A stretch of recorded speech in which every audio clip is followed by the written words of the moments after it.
എല്ലാവർക്കും നമസ്കാരം. കഴിഞ്ഞ ദിവസത്തെ അനാട്ടമി ഫിസിയോളജി ക്ലാസ്സിൻ്റെ ഒരു കണ്ടിന്യൂഷൻ ക്ലാസ്സാണ് നമ്മൾ പോകുന്നത്.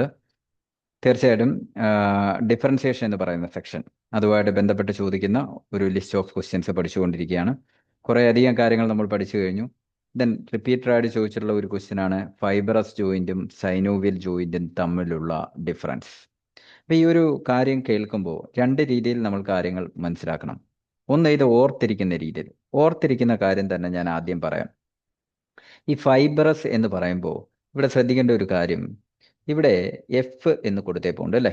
ഈ എഫ് എന്ന് പറഞ്ഞു കഴിഞ്ഞാൽ ആദ്യത്തെ ലെറ്റർ ആണ് ഞാൻ ഇനി എടുത്തേക്കുന്നത്. അപ്പോൾ അവിടെ ഓർക്കാനുള്ള ഒരു കാര്യമാണ്, ഇത് ഫിക്സഡ് ജോയിന്റ് ആണ്. എഫുമായിട്ടൊന്ന് കണക്ട് ചെയ്ത് ഇതൊരു ഫിക്സഡ് ജോയിന്റ് ആണെന്ന് ആലോചിക്കുക. അങ്ങനെയാണെങ്കിൽ തീർച്ചയായിട്ടും സൈനോവിയൽ ജോയിന്റിന്റെ എസ് എടുക്കേണ്ടി വരുമല്ലോ. അപ്പൊ സൈനോവിയൽ ജോയിന്റിന്റെ എസ് എടുക്കുവാണെങ്കിൽ ഇത് സ്മൂത്ത് മൂവ്മെന്റ് അല്ലെ സ്മൂത്ത് മോഷൻ ഉള്ള ജോയിന്റ് ആണെന്ന് ഓർക്കുക. ഇതാണ് ഏറ്റവും ഇമ്പോർട്ടന്റ് ആയിട്ട് നമ്മൾ കൊടുക്കേണ്ട കാതലായിട്ടുള്ള പോയിന്റ്. ഞാനിവിടെ ഒരു പിക്ചർ വെച്ചുകൂടി രണ്ടാമതായിട്ട് എക്സ്പ്ലെയിൻ ചെയ്യാണ്. ഇവിടെ 3 തരത്തിലുള്ള ജോയിന്റുകൾ ഉണ്ട്. പ്രധാനമായിട്ടും 2 തരത്തിലുള്ള ജോയിന്റ് ആണ് ഇവിടെ ചോദിച്ചിരിക്കുന്നത്. എങ്കിലും നാളെ വേറൊരു ക്വസ്റ്റ്യൻ ചോദിച്ചാലും നമ്മൾ അറിയണം. അതിൽ ഇവിടെ കൊടുത്തിരിക്കുന്ന പിക്ചറുകൾ ഒന്ന് ശ്രദ്ധിച്ചേ. ഫൈബറസ് ജോയിന്റ് ഉണ്ട്, അതേപോലെ സൈനോവിയൽ ജോയിന്റ് ഉണ്ട്, കാർട്ടിലേജിനസ് ജോയിന്റ് ഉണ്ട്. ഫൈബറസ് ജോയിന്റ് എന്ന് പറഞ്ഞു കഴിഞ്ഞാൽ നമ്മുടെ തലയോട്ടിയിലെ നമ്മൾ കണ്ടിട്ടുണ്ടാകും, ഇതേപോലെ സൂച്ചറുകൾ കാണും. ആ ബോണുകൾ തമ്മിൽ ഒട്ടിച്ച് വെച്ചേക്കുന്ന മാതിരി ടൈറ്റായിട്ട് പിടിപ്പിച്ചിരിക്കുന്ന നാരുകളെയാണ് ഫൈബർ എന്ന് വെച്ച് കഴിഞ്ഞാൽ നാരാണ്. നാരുകൾ കൊണ്ട് അറ്റാച്ച് ചെയ്ത് വെച്ചിരിക്കുന്ന അത്തരത്തിലുള്ള ജോയിന്റിനെയാണ് നമ്മൾ ഫൈബറസ് ജോയിന്റ് എന്ന് പറയുന്നത്. അത് ക്ലിയർ ആയി കഴിഞ്ഞാൽ അടുത്തതായിട്ട് മനസ്സിലാക്കേണ്ടത് സൈനോവിയൽ ജോയിന്റ് ആണ്. അവിടെ നിങ്ങൾ ശ്രദ്ധിക്കേണ്ട ഒരു കാര്യം എപ്പോഴും ഞാൻ പറയുന്നതാണ്, നിങ്ങളുടെ കൈമുട്ടൊന്നനക്കുക, കാൽമുട്ടൊന്നനക്കുക, ഇങ്ങനെ മൂവ് ചെയ്യുന്ന ജോയിന്റുകളാണ്, സ്മൂത്ത് മൂവ്മെന്റ് ഉള്ള ജോയിന്റുകളാണ് സൈനോവിയൽ ജോയിന്റ്. ഇവിടെ നമ്മൾ കാണുന്ന ഒരു ജോയിന്റ്, ഒരു എൽബോ ജോയിന്റ്, അതേപോലെ തന്നെ നീ ജോയിന്റ്, ഇതെല്ലാം സ്മൂത്ത് മൂവ്മെന്റ് ഉള്ള ജോയിന്റുകളാണ്.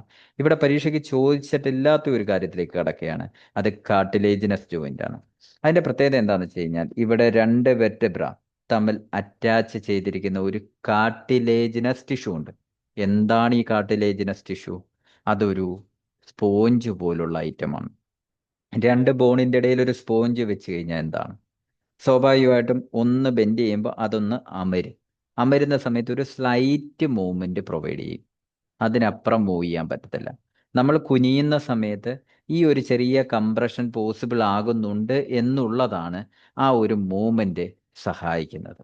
നമ്മൾ മനസ്സിലാക്കേണ്ട ഒരു കാര്യം, ഇത്തരത്തിലുള്ള കാർട്ടിലേജനസ് ടിഷ്യൂ ഏജിങ് കൊണ്ട് ഇളകി പോകുന്ന സമയത്താണ് അവർക്ക് ജോയിന്റ് പെയിനും ബാക്ക് പെയിനും ഒക്കെ ഉണ്ടാവുന്നത്.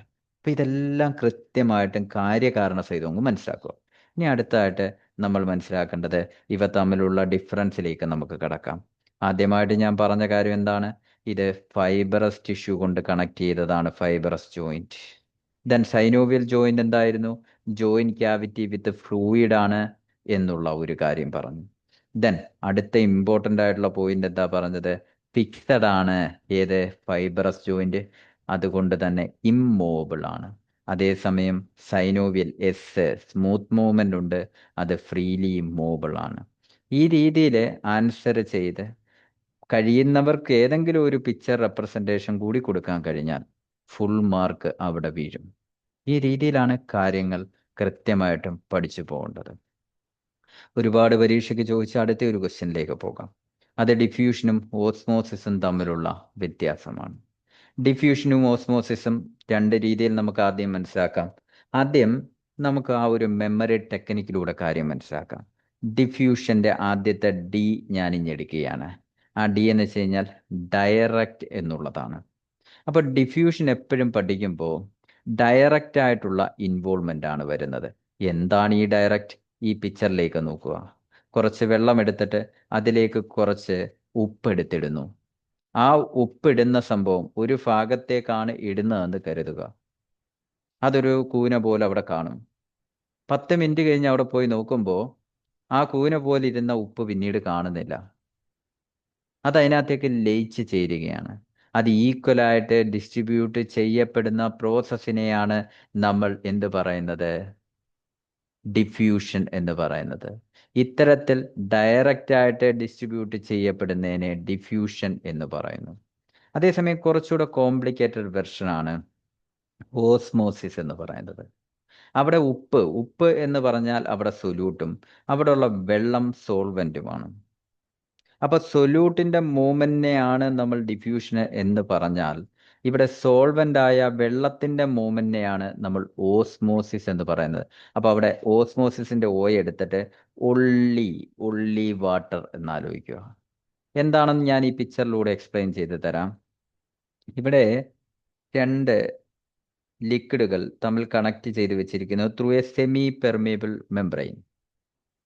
ഒരെണ്ണത്തിനകത്ത് ഉപ്പുവെള്ളമാണെന്ന് കരുതുക, ഒരെണ്ണത്തിനകത്ത് ഉപ്പുവെള്ളം തന്നെ, പക്ഷെ ഉപ്പിന്റെ മോളിക്യൂൾസ് കുറവാണെന്ന് മനസ്സിലാക്കുക. ഇതിങ്ങനെ സെപ്പറേറ്റ് ഔട്ട് ചെയ്ത് വെച്ച് കഴിഞ്ഞാൽ നിങ്ങൾക്ക് ഇതിൽ നിന്ന് ഒരു കാര്യം വ്യക്തമാണ്. ഉപ്പിന്റെ കോൺസെൻട്രേഷൻ ഇവിടെ കൂടുതലും ഇവിടെ വെള്ളത്തിന്റെ കോൺസെൻട്രേഷനാണ് കൂടുതൽ. ഇടത്തെ ഭാഗത്ത് എന്തിന്റെ കോൺസെൻട്രേഷനാണ് കൂടുതൽ? ഇവിടെ വെള്ളത്തിന്റെ കോൺസെൻട്രേഷനാണ് കൂടുതൽ, ഇവിടെ ഉപ്പിന്റെ കോൺസെൻട്രേഷനാണ് കൂടുതൽ. അപ്പൊ എന്താ സംഭവിക്കുന്നത് വെച്ച് കഴിഞ്ഞാല് വെള്ളത്തിന്റെ കോൺസെൻട്രേഷൻ കൂടിയ ഭാഗത്ത് നിന്ന് കുറഞ്ഞ ഭാഗത്തേക്ക് ഒരു മൂവ്മെന്റ് നടക്കുന്നു. ആ വെള്ളം മാത്രം മൂവ് ചെയ്യുന്നതിനെ, വാട്ടർ മൂവ് ചെയ്യുന്നതിനെ ഓസ്മോസിസ് എന്ന് പറയുന്നു. 1 മണിക്കൂർ കഴിയുമ്പോൾ കാണുന്ന പിക്ചറാണ് ഇവിടെ. ഇവിടെ ഈ ഒരു ചേംബറിലെ വെള്ളത്തിന്റെ ലെവൽ താഴോട്ട് പോയി, അത് അപ്പുറത്തേക്ക് മൂവ് ചെയ്തു കഴിഞ്ഞു. അതുകൊണ്ട് ആ ചേംബറിലെ വെള്ളത്തിന്റെ ലെവൽ മുകളിലേക്ക് പോയി. വളരെ ഇമ്പോർട്ടൻ്റ് ആയിട്ടുള്ള നമ്മുടെ ശരീരത്തിലെ ഒരുപാട് കാര്യങ്ങൾ എക്സ്പ്ലെയിൻ ചെയ്യാൻ ഇത് ആവശ്യമാണ്. പിന്നെ ഹീമോഡയാലിസിസ്, പെരിറ്റോണിയ ഡയാലിസിസ്, ഇതെല്ലാം ഈ രീതിയിലാണ് എക്സ്പ്ലെയിൻ ചെയ്യേണ്ടത്. ഇതിന്റെ ബേസിക് കൺസെപ്റ്റ് അനാട്ടമി ക്ലാസ്സിൽ ഫിക്സ് ചെയ്യാതെ പോകുന്ന സാഹചര്യത്തിലാണ് നമുക്ക് പിന്നീട് അത് റീകളക്ട് ചെയ്യാൻ കഴിയാതെ വരുന്നത്. ഇതിനെ കണക്ട് ചെയ്ത് ഒരുപാട് കാര്യങ്ങൾ നമ്മൾ പിന്നീട് സംസാരിക്കും. അപ്പോൾ ഒന്നുകൂടെ പറയുകയാണ്, ഡിഫ്യൂഷൻ എന്ന് വെച്ച് കഴിഞ്ഞാൽ ഡയറക്റ്റ് ഡിസ്ട്രിബ്യൂഷനാണ്, ഒരു വെള്ളത്തിൽ ഉപ്പിട്ട് മിക്സ് ആക്കുന്ന പ്രോസസ്സ്. അതേസമയം ഓസ്മോസിസ് ഒരു സെമി പെർമിയബിൾ മെംബ്രെയിൻ വഴി വാട്ടർ മൂവ് ചെയ്യുന്ന പ്രോസസ്സിനെ അത് എങ്ങനെയാണ് കോൺസെൻട്രേഷൻ കൂടിയ ഭാഗത്ത് നിന്ന് കോൺസെൻട്രേഷൻ കുറഞ്ഞ ഭാഗത്തേക്ക് മൂവ് ചെയ്യുന്നതിനെ നമുക്ക് ഓസ്മോസിസ് എന്ന് പറയാം. ഏകദേശം ഒരു ധാരണ കിട്ടിയോ? കിട്ടിയെങ്കിൽ നമുക്ക് ഈ ഒരു ഡിഫറൻസിയേഷൻ നോക്കാം. നമ്മൾ പറഞ്ഞു ഡിഫ്യൂഷൻ എന്താണെന്നാ പറഞ്ഞത്? 3 ഘട്ടങ്ങളിലാണ് നമ്മൾ പഠിക്കുന്നത് ഓരോ കാര്യങ്ങൾ. അതുകൊണ്ട് അത് ഉറയ്ക്കുകയാണ്. മൂവ്മെന്റ് ഓഫ് സൊല്യൂട്ട് എന്ന് വെച്ച് കഴിഞ്ഞാൽ എന്തായിരുന്നു? ഉപ്പ് from high to lower concentration, higher കോൺസെൻട്രേഷനിൽ നിന്ന് ലോവർ കോൺസെൻട്രേഷനിലേക്ക് മൂവ് ചെയ്യുന്നു. അതേസമയം മൂവ്മെന്റ് ഓഫ് സോൾവെന്റ് അല്ലെങ്കിൽ water from higher concentration to lower concentration through a semi permeable membrane ആണെങ്കിൽ അതിനെ നമുക്ക് എന്ത് പറയാൻ പറ്റും? ഓസ്മോസിസ് എന്ന് പറയാൻ പറ്റും. ഓസ്മോസിസിന്റെ പ്രത്യേകത ഞാൻ ഓൾറെഡി പറഞ്ഞു. ഇത് വാട്ടർ, വെള്ളം മാത്രമേ മൂവ് ചെയ്യത്തുള്ളൂ. ലിക്വിഡ് മീഡിയത്തിൽ മാത്രമേ ഇത് പോസിബിൾ ആവത്തുള്ളൂ. അതേസമയം ഡിഫ്യൂഷൻ എന്ന് പറഞ്ഞു കഴിഞ്ഞാൽ നമ്മുടെ റൂമിലേക്ക് ഒരു ഗ്യാസ് കൊണ്ടുപോയി സ്പ്രെഡ് ചെയ്തു എന്ന് കരുതുക. ഒരു കാർബൺ ഡൈ ഓക്സൈഡിന്റെ ഗ്യാസ് അങ്ങോട്ട് തുറന്നു വിട്ടു. ആദ്യം ഒരു ഭാഗത്ത് നിൽക്കുന്ന സംഭവം പിന്നീട് റൂം മൊത്തം വ്യാപിക്കും. അതും ഒരു ഡിഫ്യൂഷനാണ്. അപ്പോൾ ഏത് മീഡിയത്തിലും നടക്കുന്ന പ്രോസസ്സാണ് ഡിഫ്യൂഷൻ എന്നുകൂടി തിരിച്ചറിയുക. കൃത്യമായിട്ടും ക്ലാരിറ്റി ഉണ്ടാവണം. ഇത് പിന്നീട് നമുക്ക് ആവശ്യം വരും, അവിടെ നമുക്ക് ചർച്ച ചെയ്യാം. ഇനി അടുത്തതായിട്ട് നമ്മൾ പറയുന്നത് ഇമ്മീഡിയറ്റ് ആൻഡ് ഡിലേയ്ഡ് ഹൈപ്പർ സെൻസിറ്റിവിറ്റിയെ പറ്റിയാണ്. എന്താണ് immediate and delayed hyper sensitivity? നിങ്ങൾ ഓടിച്ചെന്ന് ഒരു ഇഞ്ചക്ഷൻ കൊടുക്കുന്നു. ഇഞ്ചക്ഷൻ കൊടുത്ത് നമ്മൾ അവിടുന്ന് തിരിയുന്നില്ല. അതിനു മുമ്പ് പേഷ്യന്റിന് ഇച്ചിങ് ആവുന്നു, ഷിവറിങ് ആവുന്നു, റെഡ്നസ് ആവുന്നു, പ്രശ്നമാവുന്നു, ഡിസ്നി ആവുന്നു, ആൾക്കാർ കൂടുന്നു. ഈ അവസ്ഥയാണ് നമ്മൾ ഇമ്മീഡിയറ്റ് ഹൈപ്പർ സെൻസിറ്റിവിറ്റി എന്ന് പറയുന്നത്. ഹൈപ്പർ എന്ന് വെച്ച് കഴിഞ്ഞാൽ കൂടുതൽ, സെൻസിറ്റിവിറ്റി എന്ന് വെച്ച് കഴിഞ്ഞാൽ നമ്മൾ ചില കുട്ടികളോട് എന്തെങ്കിലും ഒന്ന് പറഞ്ഞാൽ തന്നെ അവൾ പിണങ്ങി മാറി നിൽക്കും. അതേ സാഹചര്യം, അതേപോലെ അയാളുടെ ബോഡി പ്രതികരിക്കുകയാണ്. അതുകൊണ്ട് ഇമ്മീഡിയറ്റ് എന്ന് പറഞ്ഞാൽ ഇൻസ്റ്റന്റ് ആയിട്ടുള്ള പ്രതികരണമാണെന്നും അതിൽ ഇൻവോൾവ് ആകുന്ന ആന്റിബോഡി IgE ആണ്. IgE എന്ന് വെച്ചാൽ എയർലി, ആദ്യം പ്രതികരിക്കുന്ന ആളാണെന്നും ഓർക്കുക. അപ്പൊ അത് അവിടെ ക്ലിയർ ആയി. ഇനി നമ്മൾ പറയാൻ പോകുന്നത് ഡിലേഡ് ഹൈപ്പർ സെൻസിറ്റിവിറ്റിയാണ്. രാവിലെ പോയി ഇഞ്ചക്ഷൻ കൊടുത്തു, പിറ്റേ ദിവസം രാവിലെ ആയപ്പോൾ പേഷ്യൻ്റെ ശരീരം മൊത്തം ചൊറിഞ്ഞു തെടുക്കുന്നു. 24 മണിക്കൂർ അല്ലെങ്കിൽ മാക്സിമം 72 മണിക്കൂറിനുള്ളിൽ റിയാക്ഷൻ ഡെവലപ്പ് ചെയ്യുന്നതിനെയാണ് നമ്മൾ ഡിലേഡ് ഹൈപ്പർ സെൻസിറ്റിവിറ്റി എന്ന് പറയുന്നത്. ഇവിടെ ഓർക്കേണ്ട ഇമ്പോർട്ടൻ്റ് ആയിട്ടുള്ള ഒരു കാര്യമുണ്ട്. ലാസ്റ്റ് ലാസ്റ്റ് എന്നെഴുതുമ്പോൾ ഒരു ടി ഉണ്ട് അല്ലേ, അവസാനം വരുന്ന ടി ആണ്. ടി ലിംഫോസൈറ്റ് ആണ് ഡിലേഡ് ഹൈപ്പർ സെൻസിറ്റിവിറ്റിയുടെ തുറുപ്പുകുലാൻ. ലാസ്റ്റ് എന്നെഴുതുന്നതിനകത്ത് ലാസ്റ്റ് ആണ് ഈ റിയാക്ഷൻ വരുന്നത്. ലാസ്റ്റ് എന്നെഴുതുന്നതിനകത്ത് ഒരു ടി ഉണ്ട്. ആ ടി ലിംഫോസൈറ്റ് ആണ് ഇവിടെ റിയാക്ഷൻ ഉണ്ടാക്കുന്നത് എന്ന് മനസ്സിലാക്കുക. ഇനി അടുത്തയിലേക്ക് പോവുകയാണേ, വളരെ കുറച്ച് സമയം കൊണ്ട് കൂടുതൽ കാര്യങ്ങൾ വളരെ കൃത്യമായിട്ട് പഠിക്കുക എന്ന് പറയുന്ന ഒരു ടെക്നിക്കാണ് നമ്മൾ ഫോളോ ചെയ്തുകൊണ്ടിരിക്കുന്നത്.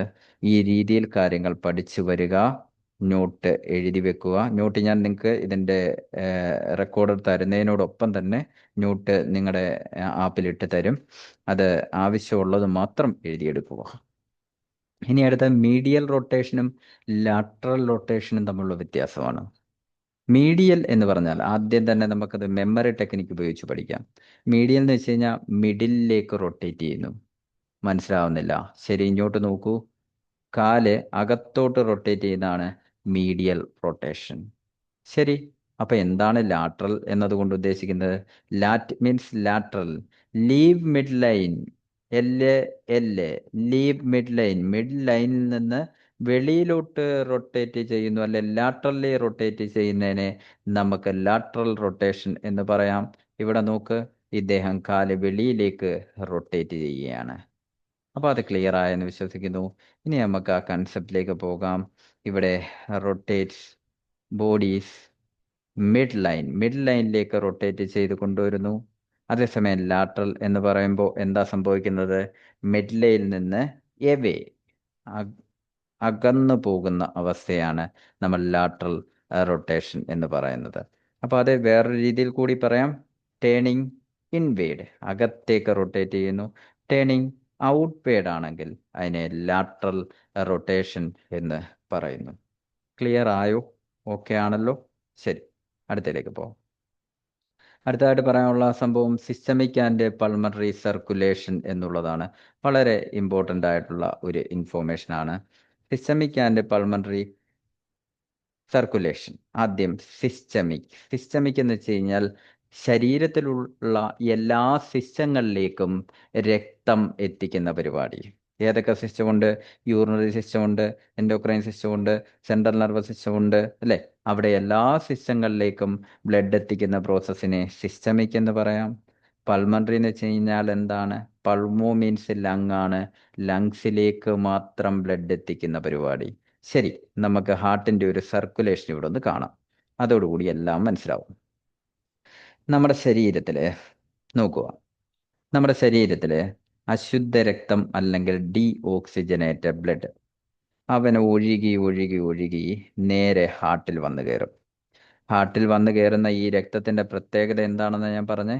അശുദ്ധ രക്തമാണ്. അവിടെ ഓക്സിജന്റെ അളവ് കുറവാണ്.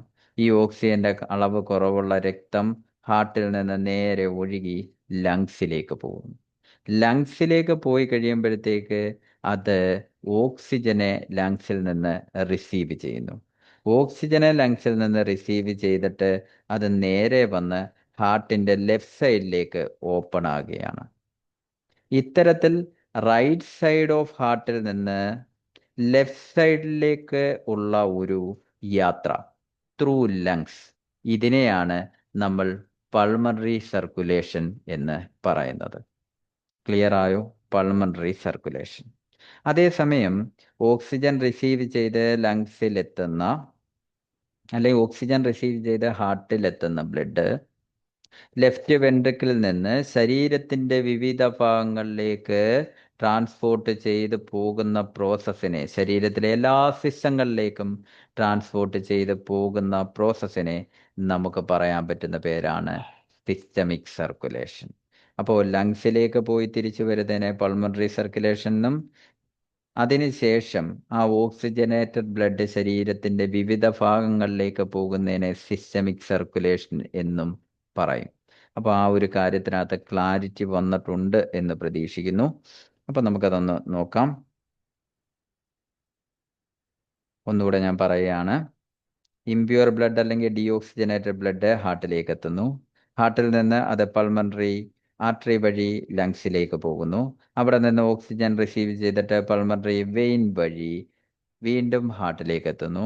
ഹാർട്ടിൽ നിന്ന് ഈ ഓക്സിജൻ റിച്ച് ആയിട്ടുള്ള ബ്ലഡ് ശരീരത്തിലെ എല്ലാ സിസ്റ്റത്തിനും കൊടുക്കാൻ വേണ്ടി യാത്ര തിരിക്കുന്നു. ആ സിസ്റ്റങ്ങളിലേക്ക് പോകുന്ന പോക്കിനെയാണ് നമ്മൾ സിസ്റ്റമിക് സർക്കുലേഷൻ എന്ന് പറയുന്നത്. അപ്പൊ ഇനി ഇവിടെ നമുക്ക് ആ ഒരു ഡിഫറൻസിയേഷൻ പഠിക്കാം. ഈസിയാണ്. നമ്മളിപ്പോൾ പറഞ്ഞു സിസ്റ്റമിക് സർക്കുലേഷൻ ഹാർട്ടും ബോഡി ടിഷ്യൂസും തമ്മിൽ നടക്കുന്നതാണ്. അപ്പോൾ ഹാർട്ടും ലങ്സും തമ്മിൽ നടക്കുന്ന എക്സ്ചേഞ്ചിനെ നമുക്ക് എന്ത് പറയാം? പൾമണറി സർക്കുലേഷൻ എന്ന് പറയാം. ഹാർട്ടും ടിഷ്യൂസും തമ്മിൽ എന്താ സംഭവിക്കുന്നത്? ഹാർട്ടും ടിഷ്യൂസും തമ്മിൽ ഓക്സിജൻ കൊണ്ട് കൊടുക്കുക എന്ന് പറയുന്ന, സപ്ലൈ ചെയ്യുക എന്ന് പറയുന്ന റോളാണ് ഹാർട്ടിൽ നിന്ന് പോകുന്ന ബ്ലഡ് സപ്ലൈയുടെ ഉദ്ദേശം എന്ന് പറയുന്നത്. ലങ്സിലേക്ക് പോകുന്ന എന്തിനാണ്? ലങ്സിലേക്ക് പോകുന്നത് ഈ രക്തത്തിലുള്ള കാർബൺ ഡൈ ഓക്സൈഡിനെ അവിടെ കൊടുക്കാനും ലങ്സിൽ നിന്ന് ഓക്സിജൻ റിസീവ് ചെയ്യാനും. ഒരു സാധനം കൊടുത്തിട്ട് മേടിക്കുന്നതിനെ നമ്മൾ എക്സ്ചേഞ്ച് എന്ന് പറയും. എക്സ്ചേഞ്ച് ഓഫ് ഗ്യാസിന് വേണ്ടിയാണ് ലങ്സിലേക്ക് പോകുന്നത്. ആ പ്രോസസ്സിനെ പൾമണറി സർക്കുലേഷൻ എന്ന് പറയുന്നു. ഇനി നമ്മൾ പറയാൻ പോകുന്നത് നാസോഫാരിങ്സും ഓറോഫാരിങ്സും തമ്മിലുള്ള വ്യത്യാസമാണ്. കേട്ടു നോക്കുക. നാസോഫാരിങ്സ്, ഓറോഫാരിങ്സ്. നാസോ എന്ന് പറഞ്ഞു കഴിഞ്ഞാൽ നോസിന്റെ പിറകിലുള്ളതാണ്. ഓറോ എന്ന് പറഞ്ഞു കഴിഞ്ഞാൽ അറിയാം, ഓറൽ ക്യാവിറ്റി അല്ലെ മൗത്തിന്റെ പിറകിലുള്ളതാണ്. ഇത് ആ പിക്ചറിലേക്കൊന്ന് നോക്കിയേ, വ്യക്തമാവുന്ന നോക്കിയേ. ഇവിടെ മൂക്കിന്റെ പിറകിലുള്ള പോർഷൻ നോസോഫാരിങ്സ്, വായുടെ പിറകിലുള്ള പോർഷൻ ഓറോഫാരിങ്സ്. വ്യക്തമായി. ആഹാരം കഴിക്കുന്നു, ആ സമയത്തൊന്ന് ചിരിക്കുന്നു, ഈ ചോറ് നാസോഫാരിങ്സിലേക്ക് പ്രവേശിക്കുന്നു. ഒരു തുമ്മൽ, മൂക്കിനകത്തൂടെ ചോറ് വെളിയിൽ വരുന്നു. ഇതൊക്കെയാണ് നമ്മൾ ജീവിതത്തിൽ എക്സ്പീരിയൻസ് ചെയ്യുന്നത്. ഇതാണ് മെക്കാനിസം എന്ന് നമ്മൾ അറിയുന്നില്ല. അത്രയേ ഉള്ളൂ. ഇനി അടുത്തത് നോസ്. നോസിനകത്ത് ഒരുപാട് സീലിയകളുണ്ട്. എന്തിനാ നോസിനകത്ത് സീലിയ? പൊടിപടലങ്ങൾ വരുന്നതിനെ തടഞ്ഞു വെക്കാൻ വേണ്ടി. മൗത്തിനെ സംബന്ധിച്ച് നോക്കുമ്പോൾ അവിടെ സ്ട്രാറ്റിഫൈഡ് ആയിട്ടുള്ള ഒരുപാട് ലെയറുകളുള്ള എപ്പിത്തീലിയമാണ് കാണപ്പെടുന്നത്. അതാണ് മൗത്ത് മൾട്ടി ലെയർഡ് ആണെന്ന് പറയുന്നത്. എന്തിനാ ഈ മൾട്ടി ലെയർഡായിട്ട് നിൽക്കുന്നത്? മൾട്ടി ലെയർഡായിട്ട് നിൽക്കുന്നത് ഒരുപാട് ചൂടും തണുപ്പും കട്ടിയുള്ളതും എല്ലാം കഴിക്കുമ്പോഴും വാ പൊട്ടരുത്, അതിനു വേണ്ടിയാണ്. ഓരോ കാര്യങ്ങൾ കൃത്യമായിട്ട് മനസ്സിലാക്കിക്കോണം. അപ്പോൾ നേസോഫാരിങ്സ് പഠിച്ചു, ഓറോഫാരിങ്സ് പഠിച്ചു. ഡിഫറൻസിയേഷൻ മനസ്സിലായെന്ന് വിശ്വസിക്കുന്നു. നേസോഫാരിങ്സ് എന്ന് വെച്ചാൽ നേസൽ ക്യാവിറ്റിയുടെ പിറകുവശം. ഓറോഫാരിങ്സ് എന്ന് വെച്ചാൽ ബിഹൈൻഡ് ഓറൽ ക്യാവിറ്റിയാണ്. ഇവിടെ സീലിയേറ്റഡ് കോളംനാർ എപ്പിത്തീലിയം എന്ന് പറഞ്ഞു. അതേസമയം ഇവിടെ സ്ട്രാറ്റിഫൈഡ് എന്ന് എവിടെ കേട്ടാലും ഓർത്തോണം, മൾട്ടി ലേയേർഡ് ആണ്. സ്ട്രാറ്റിഫൈഡ് എന്ന് എവിടെ കേട്ടാലും ഓർത്തോണം, മൾട്ടി ലേയേർഡ് ആണ്. ഇത്രയും കാര്യം ക്ലിയർ ആയല്ലോ ഒരു പരിധി വരെ? ഓക്കെ. അപ്പം നമ്മൾ മനസ്സിലാക്കേണ്ട ഒരു കാര്യം, നമ്മൾ ഇന്ന് എന്തൊക്കെ പഠിച്ചു? ഇത്രയും സമയം നമ്മൾ ഒരു 10-15 മിനിറ്റ് സ്പെൻഡ് ചെയ്തപ്പോൾ എന്തൊക്കെ കാര്യങ്ങൾ പഠിക്കാൻ പറ്റി? ഫൈബ്രസ് ജോയിന്റും സൈനോവിയൽ ജോയിന്റും കാർട്ടിലേജിനസ് ജോയിന്റും തമ്മിലുള്ള വ്യത്യാസം പഠിച്ചു. ഡിഫ്യൂഷനും ഓസ്മോസിസും പഠിച്ചു. ദെൻ അതിൻ്റെ മെക്കാനിസം പഠിച്ചു. Immediate and delayed hyper sensitivity പഠിച്ചു. Median rotation and lateral rotation പഠിച്ചു. Then systemic circulation and pulmonary circulation പഠിച്ചു. ദെൻ നേസോഫാരിങ്സും ഓറോഫാരിങ്സും തമ്മിലുള്ള ഡിഫറൻസിയേഷൻ പഠിച്ചു. ഇതാണ് ഞാൻ എപ്പോഴും പറയുന്നത്, മിനിമം ടൈം മാക്സിമം ലേണിംഗ്. അത് തലയിൽ ഉറച്ചു എന്നുള്ള വിശ്വാസത്തോടു കൂടി ഞാനിവിടെ തൽക്കാലം വൈൻഡപ്പ് ചെയ്യുകയാണ്. ഒരുപാട് പേർക്ക് എങ്ങനെയാണ് ക്ലാസ് നടക്കുന്നത്, എന്താണ് ഇതിൻ്റെ പ്രോസസ്സ് എന്നുള്ള ഒരു സംശയമുണ്ട്. അതുകൊണ്ടാണ് ഞാൻ ഈ ഒരു വീഡിയോ റെക്കോർഡ് ചെയ്യുന്നതും നിങ്ങൾക്ക് പ്രൊവൈഡ് ചെയ്യുന്നതും. ദെൻ ഇപ്പോഴത്തെ ഫസ്റ്റ് ഇയർ കുട്ടികളുടെ ശ്രദ്ധയ്ക്ക് തീർച്ചയായിട്ടും ഈ കാര്യങ്ങൾ കേട്ടുറപ്പിക്കുക. ഇത് പല ആവർത്തി നിങ്ങളുടെ ആപ്പിൽ തന്നെ ഇത് ഉണ്ടാവും. പല ആവർത്തി കേൾക്കാൻ കഴിയുന്നവർ കേൾക്കുക. നോട്ട് ഞാൻ ഇതിനോടൊപ്പം തന്നെ ഈ നോട്ട് തന്നെ നിങ്ങൾക്ക് അതിൽ പ്രൊവൈഡ് ചെയ്യുന്നുണ്ട്. അതും വേണമെങ്കിൽ നിങ്ങൾക്ക് നോട്ട് എഴുതിയെടുക്കണമെന്നില്ല, ആ നോട്ട് നോക്കി പഠിക്കാവുന്നതേ ഉള്ളൂ. അപ്പോൾ ഓരോ സബ്ജക്റ്റും നമ്മൾ ഈ രീതിയിൽ പഠിച്ചു പോകുമ്പോൾ ഈ കാര്യങ്ങൾ ഇവിടം കൊണ്ട് അവസാനിക്കുന്നില്ല. കേവലം പരീക്ഷ ജയിക്കുക എന്നുള്ളതല്ല. നഴ്സിംഗ് എന്ന് പറയുന്ന പ്രൊഫഷൻ്റെ ഏറ്റവും ടോപ്പിൽ നിങ്ങൾ എത്തിയിരിക്കും. ഇവിടുന്ന് പഠിച്ചിറങ്ങുമ്പോൾ തന്നെ കേന്ദ്ര ഗവൺമെൻറ്റിൻ്റെ ഒരു ജോലി നേടാം, അല്ലെ ഒരു സ്റ്റേറ്റ് ഗവൺമെൻറ്റിൻ്റെ ജോലി നേടാം. ഏകദേശം 1.25 ലക്ഷം രൂപയാണ് കേന്ദ്ര ഗവൺമെൻറ് ഒരു സ്റ്റാർട്ടിംഗ് സാലറി എന്ന് തിരിച്ചറിയുക. 20 വയസ്സ് അല്ലെ 21 വയസ്സിൽ നേടാൻ പറ്റുന്ന ഏറ്റവും വലിയ ശമ്പളം, ഏറ്റവും വലിയ ഗവൺമെൻറ് സ്കെയിൽ, അത് നിങ്ങളെ തേടിയിരിക്കുന്നുണ്ട്. അത് മനസ്സിൽ ഉറപ്പിച്ചുകൊണ്ട് തന്നെ പഠനം തുടരുക. അപ്പോൾ എല്ലാവർക്കും താങ്ക്സ്. കാണാം.